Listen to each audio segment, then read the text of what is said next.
Bapak Ibu yang dimuliakan Allah, tadi saya menyebutkan satu kisah bahwa Nabi SAW dan Ibnu Abbas itu berhenti dan Nabi SAW diberi kabar ada dua kubur di depannya yang disiksa karena buang air kecil yang sembarangan. Yang kedua, karena suka menggosip. Ini disebut dengan azab kubur, ya, azab kubur, azab di dalam kubur. Yang menentang ini saya juga sudah sebutkan tadi, itu hanyalah kelompok yang disebut dengan kelompok Mu'tazilah. Ya. Di dalam akidah Ahlussunnah kita menggunakan ada satu surat, satu ayat, surat Ghafir. Allah Subhanahu wa taala berfirman, "An-naru ya'raduna 'alaiha ghudwan wa 'ashiyya." Jadi apa dalil di Quran bahwa ada azab neraka? Disebutkan di sini tentang keluarga Firaun, an-nar yu'raduna 'alaiha. Bahwasanya neraka diperlihatkan di dalam alam kubur kepada mereka ghuduwan wa 'ashiyya, ya. Pada waktu pagi dan petang, pagi dan sore. Kita misalnya melihat ada orang disiksa, lalu orang bilang nanti setelah ini kamu disiksa. Selama saya melihat ada orang disiksa dan saya dikabarkan akan disiksa, itu saya akan tersiksa. Ini salah satu azab kubur, ya. Jadi azab kubur itu bukan dikubur itu, tapi badannya kembali ke tanah, rohnya itu masuk ke satu dimensi, satu ruang antara dunia dan akhirat. Dulu ada yang iseng-iseng bertanya, Ustadz, kalau ada orang meninggal sejak zaman Nabi Adam, itu kan panjang sekali tuh. Gimana kalau dengan orang yang meninggal di akhir zaman atau pas kiamat? Itu gimana dia merasakan lamanya alam barzakh? Ya jawabannya sederhana. Waktu di dunia itu beda dengan waktu di alam barzakh. Waktu di alam barzakh itu time-nya pakai T besar, ya. Time-nya adalah time rasa. Ternyata time seperti ini sudah pernah dibahas oleh bahkan filosof-filosof yang dari barat, ya. Mereka sudah pernah membahas itu. Temannya Iqbal, beberapa dari Perancis itu membahas itu. Saya nggak mau membahas ke sana. Dan kita pernah contohkan berkali-kali, kalau kita duduk bersama orang yang baik, soleh, gagah, cantik gitu, itu 2 jam rasanya 2 menit. Tapi kalau kita duduk dengan orang jelek, jahat, ngomongnya kasar, di angkot lagi atau di mana gitu, perasaan kita langsung 2 menit itu kayaknya lama sekali. Nah, apa yang terjadi di sana? Terjadi adalah waktu rohani berjalan, waktu perasaan berjalan. Bapak Ibu yang dimuliakan Allah, suatu kali Sayyidina Ali radhiyallahu taala anhu mengatakan dalam hadis Imam Tirmizi, kami dulu nasyukku fi adzabil qabr. Kami dulu sempat meragukan keberadaan azab kubur. Ini cerita Sayyidina Ali sebagaimana dikaitkan oleh muridnya Zur bin Hubeish, ya. Hatta nazalat hadis surah, sampai turun surat At-Takatsur. Bapak Ibu sudah hafal semua tentunya surat At-Takatsur, alhaakumut takatsur hatta zurtumul maqabir.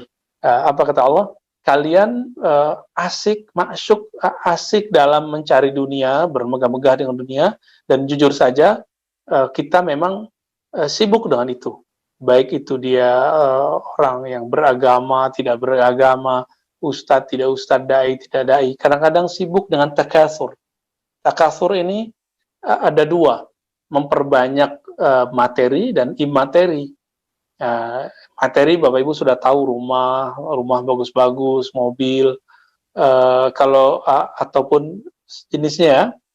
Kalau imateri seperti gelar, ya, gelar pendidikan, prestige. Ini kita mencari itu, takatsur.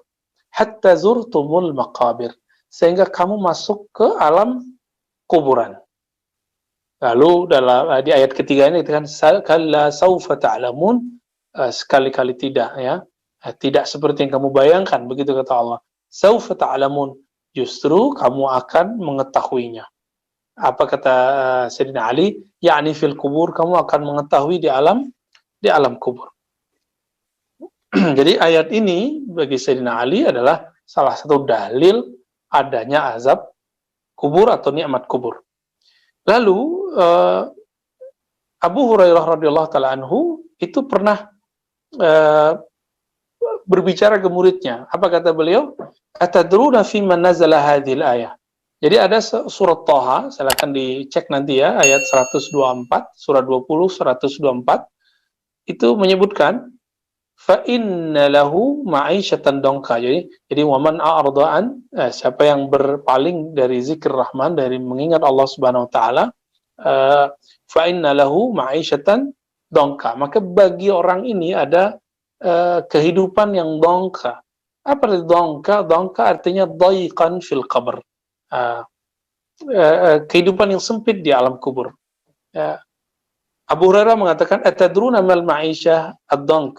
Tahukah kamu apa kehidupan yang sempit? Qalu Allah wa rasuluhu alam. Ya. Lalu ini diriwayatkan dari Nabi, bahwa Nabi SAW juga bertanya kepada sahabat-sahabat sebagai murid-muridnya, tahukah kalian apa itu ma'isyatun donk? Qalu, mereka mengatakan hanya Allah dan Rasulnya yang tahu.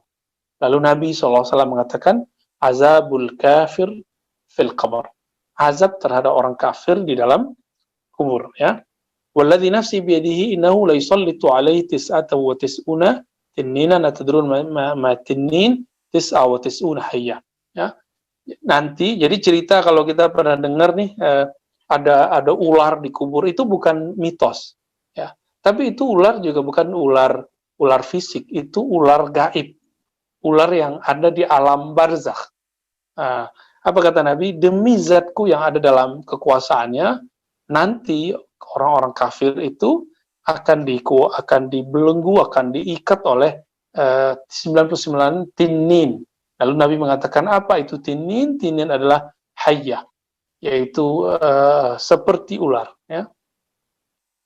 Jadi ini ada dalam riwayat siapa? Riwayat Imam Ibn Hibban. Ibn Hibban mengatakan hadis ini sahih.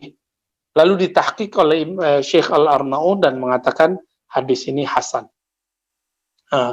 Berdasarkan ini, Bapak Ibu yang melakukan Allah, azab kubur dalam riwayat hadis yang sahih ataupun hasan, riwayatnya ada ya. Maka mengingkari azab kubur ini ada dua hukumnya. Ada dua hukumnya. Pertama, kalau dia tidak tahu ada hadisnya, maka orang ini dihukumi jahil atau minimal fasik. Fasik belum kafir. Tapi kalau dia sudah tahu nih dalilnya bahwa azab kubur ini ada, dalilnya sahih, dia tetap mengingkari. Nah, ini orang bisa kafirun, ya, dianggap kafir kepada Allah Subhanahu wa taala. Supaya kita tidak terkena oleh azab kubur, maka ada dua amalan lah minimal ya yang bisa kita amalkan, Bapak Ibu. Pertama, hati-hati dalam buang air kecil, termasuk buang air besar. Jangan sampai ada yang kotorannya yang menetes kepada kita. Karena kalau ada, maka nanti yang terjadi adalah sholat kita nggak diterima, lalu kita diazab di dalam kubur.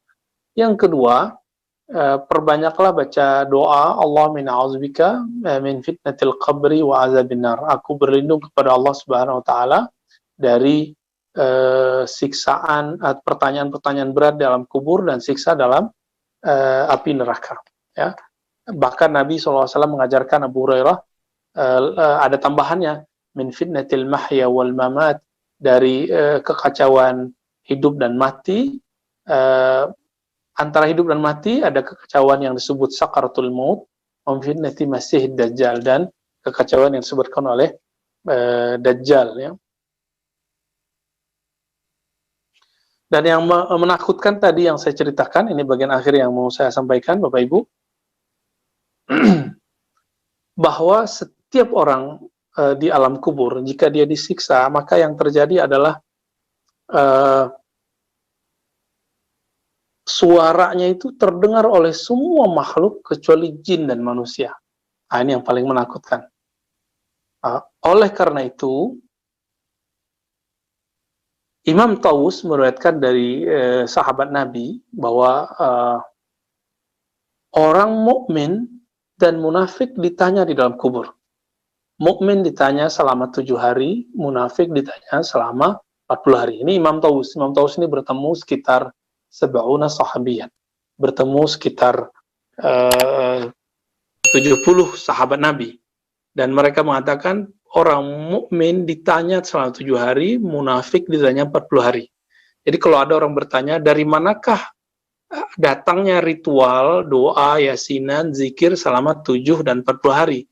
Itu dari riwayat ini.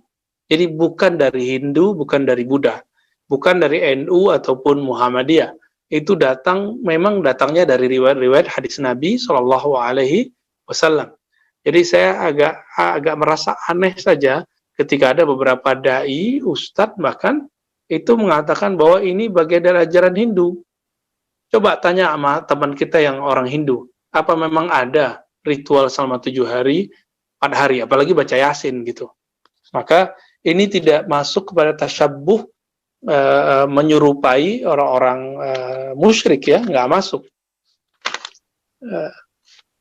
Dan sering-sering baca ayat ini, Ibrahim ayat 27, yusabbitullahu allazina amanu bil qawli tsabiti fil hayatid dunya wa fil akhirah ya. Allah menetapkan orang beriman dengan qaul yang sabit, qaul yang tetap baik di dunia dan akhirat. Qaul yang tetap itu apa? Ketika nanti kita sakratul maut, kita bisa baca la ilaha illallah. Ketika nanti masuk ke alam kubur ditanya man rabbuk, siapa Rabbmu, kita bisa menjawab Allahu Rabbi wa nabiyyi Muhammad. Jadi mumpung masih hidup Bapak Ibu, coba sekarang itu diamalkan tiap pagi dan sore, raditu billahi rabbah. Aku ridha Allah sebagai Rabbku. Nah, ini kalau sudah biasa, udah berlatih meresap ke dalam kolbu, nanti ketika berpisah ruh dengan badan, kalimat ini nanti akan keluar. Kalimat ini nanti akan menjawab pertanyaan-pertanyaan malaikat, bahkan menjadi peringan kita saat kita sakaratul maut. Dalam hadis Imam Tirmizi, Nabi SAW menyebut azab kubur itu bisa ditolak dengan satu surat yang disebut suratul munjiyah atau mani'ah. Surat ini yang mungkin Bapak Ibu sudah sering membaca. Kita kan lebih sering dengar Ar-Rahman, karena mungkin enak dibaca ya. Tapi untuk masalah kubur, Bapak Ibu, itu ayat pembebas dari azab kubur itu adalah surat Al-Mulk. Jadi Nabi Shallallahu Alaihi Wasallam, jadi ada cerita menarik ya. Di masa Nabi itu para sahabat i'tikaf. Karena sudah ramai orang i'tikaf, dia mengambil salah satu posisi yang tempat yang mungkin bagi dia tidak ada orang di sana, dan dia tidak tahu kalau di bawahnya ada sesuatu. Malam-malam dia buat khibah di sana, tempat i'tikaf, tempat berkhalwat, seperti kamar tapi ukurannya kecil gitu dengan kain atau dengan tenda. Lalu dia zikir di sana. Ketika dia berzikir, orang ini kalau berzikir, apalagi tengah malam antara ngantuk dengan jaga, kadang-kadang ruhnya itu masuk ke alam lain, kesadarannya tembus ke alam bawah sadar. Orang kalau sudah masuk ke alam bawah sadar, maka dia akan mendengarkan hal-hal yang unik, bahkan melihat hal-hal yang tidak kita lihat dengan kasat mata. Dan ini terjadi di zaman Nabi. Nah, kita boleh menyebut ini dalam bahasa sekarang kasyaf. Jadi kasyaf itu bukanlah perkara bid'ah atau terlarang, tapi itu memang ada di zaman Nabi. Orang ini mendengar dari dalam kubur ada suara seseorang baca surat Tabarak. Tabarakalladzi biyadihil mulku wa huwa ala kulli syai'in qadir, sampai akhir surat. Tiba-tiba orang ini sadar, lalu dia lari datang ke Nabi SAW. Fa'atan Nabiya SAW. Faqala ya Rasulullah, ya darabtu khibai ala qabrin wa ana la ahsibu annahu qabr. Saya buat tenda, ternyata di bawah tenda saya ada kuburan. Tahu-tahu faiza biqabrin insanun yaqra tabarakalladzi biyadihil mulk. Tiba-tiba di bawah itu ada orang kedengeran baca surah Al-Mulk. Apa kata Nabi? Hiyal mani'ah, hiyal munjiyah, tunjihi min adzabil qabr. Itu disebut surat mani', surat penghalang yang membebaskan orang yang di dalam kubur itu dari azab kubur. Kenapa? Karena orang ini membaca setiap malam. Nah, oleh karena itu di dalam hadis Imam Malik itu ada sebuah kalimat, man qara'a kullailatin ja'at tujadilu an sahibiha. Siapa yang membaca surat ini setiap malam, nanti surah Al-Mulk itu akan Allah rupakan menjadi seseorang di alam kubur, dialah nanti yang akan menjawab pertanyaan-pertanyaan dari Munkar dan Nakir. Jadi Bapak Ibu, saya tahu Bapak Ibu senang sekali Imam baca surah Ar-Rahman, itu bagus, itu ayat tauhid ya, ayat-ayat syukur. Nah sekarang coba ditambah wiridnya baca surat Al-Mulk. Belum bisa semua, minimal 1-5 dulu gitu, lanjut kemudian 5 sampai berapa. Bahkan kalau bisa sebelum meninggal sudah hafal surat Al-Mulk dan mengerti tafsirnya. Nanti kalau ada waktu kita buat majelis tafsir surah Al-Mulk, apa sebenarnya isi dari ayat itu sehingga menjadi pembebas seseorang dari neraka.